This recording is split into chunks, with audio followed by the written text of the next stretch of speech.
इतने दिनों से इतनी जबरदस्त गर्मी पड़ रही थी, पर कल एकदम से बारिश हो गई और मौसम थोड़ा सा ठंडा हो गया। ऐसे में सबका भुट्टा खाने का मन किया, तो सोचा भुट्टा तो बना ही रही हूँ, आपके साथ वीडियो भी शेयर कर देती हूँ। तो फ्रेंड्स, ये बहुत ही चटपटी सी रेसिपी है, उम्मीद रखती हूँ पसंद आएगी। तो चलो बनाते हैं। तो भुट्टा बनाने के लिए हमें लेने हैं भुट्टे। तो यहाँ पर भुट्टे को हम जो ये ऊपर का छिलका है इसको उतार लेंगे, और उसके बाद इस पर बहुत सारे रेशे होते हैं, आपने रेशे भी अच्छे से निकाल लेने हैं। इसमें बिल्कुल भी रेशे नहीं छोड़ना है, नहीं तो भुट्टे का टेस्ट वो खराब करेंगे। यहाँ पर भुट्टा फ्रेश नहीं था, अगर आप फ्रेश भुट्टा लोगे तो उसका टेस्ट बहुत बढ़िया आता है। तो अभी इसके बाद हमने कढ़ाई में पानी अच्छा सा गर्म कर लेना है। उसके बाद 1 चम्मच इसमें नमक डालेंगे, और फिर जो ये भुट्टा है ना इसके अंदर डाल देंगे। यहाँ पर भुट्टा बड़ा हो गया और कढ़ाई मेरी छोटी थी, तो मैंने इसके आगे और पीछे का थोड़ा सा पार्ट कट कर लिया ताकि कढ़ाई में अच्छे से फिट हो जाए। अब इसके बाद ढक्कन लगाकर इसको हम कम से कम 15 मिनट के लिए उबाल लेंगे। थोड़ा सा ढक्कन आप टेढ़ा कर देना ताकि उबलकर पानी बाहर ना आए कढ़ाई में से। तो जब तक हमारे भुट्टे उबल रहे हैं, हम इसके लिए मैरिनेट तैयार कर लेंगे। उसके लिए हमें लेनी है 2 टेबलस्पून बिल्कुल गाढ़ी दही। जितनी गाढ़ी दही होगी उतना ही आपका मिक्सचर अच्छा बनेगा। इस दही के अंदर 1/4 छोटी चम्मच डालेंगे हल्दी पाउडर, 1 छोटी चम्मच कश्मीरी मिर्च का पाउडर, इससे कलर बहुत अच्छा आएगा भुट्टे के ऊपर। आधी छोटी चम्मच डालेंगे तीखी वाली लाल मिर्च, यहाँ पर लाल मिर्च को आप अपने टेस्ट के हिसाब से ऐड कर देना। आधी छोटी चम्मच डालेंगे धनिया पाउडर, 1 छोटी चम्मच चाट मसाला, 1 छोटी चम्मच भुनी हुई कसूरी मेथी, 1 छोटी चम्मच कुटा हुआ लहसुन या फिर इसका पेस्ट, और आधी छोटी चम्मच डालेंगे काला नमक, और साथ में ही टेस्ट के हिसाब से इसमें सादा नमक डालेंगे। अब इसमें मैंने करीबन 1 से 1.5 नींबू का रस डाला है। यहाँ पर ये नींबू बिल्कुल सूखे पड़े थे, बिल्कुल जोर लगा लगा के निचोड़ा मैंने, तब भी रस नहीं निकला। तो आप यहाँ पर कम से कम 2 छोटे चम्मच नींबू का रस ले लेना, बहुत बढ़िया टेस्ट आता है इस मैरिनेट में, आपने इसमें जरूर ऐड करना है। और 1 टेबलस्पून सरसों का तेल डालेंगे।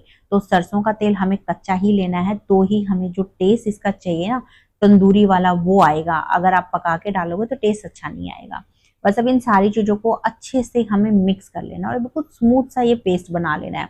यहाँ पर आपने ध्यान रखना है कि जो हम ये पेस्ट बना रहे हैं ना पतला नहीं होना चाहिए। अगर ज्यादा पतला होगा तो हम भुट्टे पे इसको लगा ही नहीं पाएंगे। तो इसे थोड़ा सा थिक और इस तरीके का स्मूथ सा हमें ये मैरिनेट तैयार करना है। यहाँ पर इसको आप टेस्ट कर लेना, अगर आपको नमक मिर्च वगैरह कुछ कम लग रही है तो आप और एडजस्ट कर लेना। बस ध्यान रखना कि जो हमने अभी मसाले डाले हैं उनका टेस्ट आपको थोड़ा सा ज्यादा लगना चाहिए, तो ही भुट्टे में इसका प्रॉपर टेस्ट आएगा। तो अभी इस मैरिनेट को साइड में रखते हैं, और इधर जो भुट्टा हमने उबलने के लिए रखा हुआ है इसे करीबन 12 मिनट हो चुकी हैं, ये अच्छे से यहाँ पे कुक हो चुका है। तो इसका जो टाइम है वो ऊपर नीचे हो सकता है, ये डिपेंड करता है कि आप कितना पुराना या फ्रेश भुट्टा ले रहे हो। तो बस भुट्टे को निकाल कर इसको हम ठंडा होने के लिए रख देंगे। गरम गरम में इसमें हमें मैरिनेट नहीं लगाना है। तो जब तक हमारा भुट्टा ठंडा हो रहा है हम दूसरा फ्लेवर का अपना मैरिनेट तैयार कर लेंगे। तो उसके लिए हमें एक पैन के अंदर 1 छोटी चम्मच ऑयल लेना है, और इस तेल के अंदर हम डाल देंगे 5 से 6 हरी मिर्ची। हरी मिर्ची आपने ज्यादा तीखी नहीं लेनी है, कम तीखी लोगे तो ज्यादा बढ़िया रहेगा। अब इन मिर्चियों में आप या तो चीरा लगा लेना या फिर इस तरीके से आप काट के फिर सेकना। अगर आप ऐसे ही मिर्ची डाल के भूनोगे ना उनको तो वो एकदम से चटकेंगे और आप के ऊपर आ सकती हैं। तो थोड़ा ध्यान से आपने मिर्चियों को यहाँ पर सेकना है। तो आंच को आप मीडियम भी रख सकते हो, लो टू मीडियम भी रख सकते हो, तेज पे भी रख सकते हो, जैसा आपको ठीक लगे उस हिसाब से आप यहाँ मिर्चियों को भून लेना। तो अभी आप देख रहे हो मिर्चियों पे स्पॉट्स आ गए, थोड़ी सी यहाँ पर नरम हो गई हैं। तो बस आंच को बंद करके अब ये जो मिर्ची है इनको हम जार में डाल लेंगे, थोड़ा सा ठंडा कर लेना इनको। उसके बाद इसमें आधा कप डालेंगे धनिया पत्ती, और साथ में मैंने यहाँ 2 बड़े साइज की लहसुन की कलियां ली है। अगर आपके पास थोड़ी छोटे साइज की हो तो आप यहाँ 6 से 7 ले लेना। हल्का सा जो लहसुन है थोड़ा ज्यादा डालोगे तो इस चटनी का टेस्ट ज्यादा बढ़िया आएगा। तो अभी बस ढक्कन लगा के अच्छे से इसको पीस लेना है। तो जितना हो सके उतना फाइन आपने पीस लेना है, और इसको पीसते समय पानी यूज नहीं करना, आपने ऐसे ही इसको पीसना है। पीसने के बाद आप देख सकते हो थोड़ा सा दरदरा ये पीसा है, थोड़ा बहुत दरदरा या बारीक पीस जाए तो भी कोई प्रॉब्लम नहीं है। तो अब इसके बाद हम एक बोल के अंदर 2 टेबलस्पून हंकड़ लेंगे। हंकड़ बिल्कुल सिंपल है, आप छलनी में या फिर किसी सूती कपड़े में दही डाल के रख देना, जितना भी उसका एक्स्ट्रा पानी है वो निकल जाएगा और आपको हंकड़ मिल जाएगा। अब इस हंकड़ के अंदर हम 1 छोटी चम्मच कच्चा सरसों का तेल डालेंगे, 1/4 छोटी चम्मच हल्दी पाउडर, और 1 टेबलस्पून ये ढींचा चटनी। तो इसकी जो क्वांटिटी है आप अपनी पसंद के हिसाब से थोड़ी सी कम या ज्यादा डाल सकते हो, जितनी भी आपको चटनी का फ्लेवर पसंद हो। तो ढेचा चटनी के साथ में ही आधी छोटी चम्मच डालेंगे नमक, या फिर नमक को आप अपने टेस्ट के हिसाब से डाल लेना।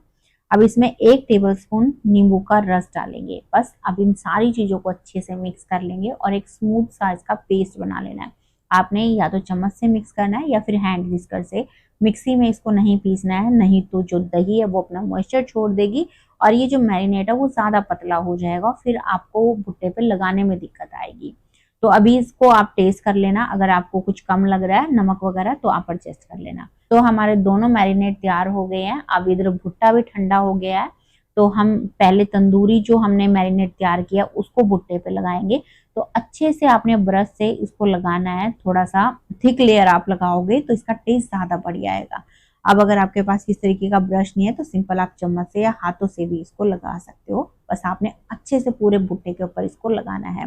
तो यहाँ पर जो मैंने दोनों मैरिनेट बनाए हैं इसमें 4 भुट्टे बनकर आपके तैयार हो जाएंगे। तो देखो ये तंदूरी भुट्टा जो है हमारा बिल्कुल तैयार हो गया है। अब इसको हमें भूनना है, पर उससे पहले हम जो दूसरा मैरिनेट हमने तैयार किया ना ढेचा चटनी वाला, वो भी हम दूसरे भुट्टे पे लगा लेंगे। इसको भी इसी तरीके से ब्रश से हमें पूरे भुट्टे पे बढ़िया से लगा लेना है। और इन दोनों मैरिनेट की क्वांटिटी आप अपनी पसंद के हिसाब से भी लगा सकते हो, जैसे भी कम या ज्यादा आपको फ्लेवर पसंद हो ना उसी हिसाब से आप इन दोनों भुट्टों पे मैरिनेट लगा लेना। तो हमारे दोनों भुट्टे तैयार हो गए हैं। अब इन्हें हमें सेकना है, तो उसके लिए हम आंच पे इस तरीके से एक जाली रखेंगे और जो ये भुट्टे हैं इनके ऊपर रख देंगे। अब आंच को लो और मीडियम के बीच में करेंगे और इन भुट्टों को आराम से सिकने देंगे।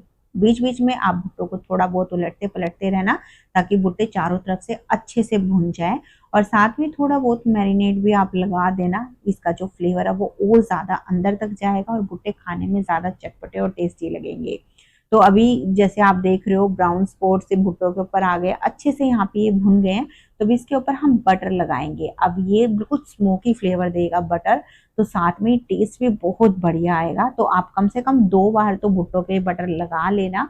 कभी कभार चलता है, हर रोज तो हम भुट्टे बनाकर खाते ही नहीं है, तो आप जरूर लगाना, इसका टेस्ट बहुत ही बढ़िया आता है। तो इस तरीके से आप देख रहे हो कि मैं इनको उलट पलट कर अच्छे से सेक रही हूँ। अगर आपके पास इस तरीके की जाली नहीं है तो सिंपल आप इसे चिमटे से पकड़ कर भी आप इसको अच्छे से भून सकते हो। तो बस ये हमारे दोनों भुट्टे अच्छे से भुन गए हैं, आंच पे से उतार लेंगे।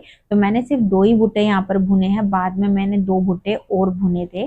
तो अभी जो तंदूरी भुट्टा है इसको सर्व करते समय इसके ऊपर आप थोड़ी सी तीखी वाली लाल मिर्च या कश्मीरी मिर्च डालना, साथ में थोड़ा सा नींबू का रस।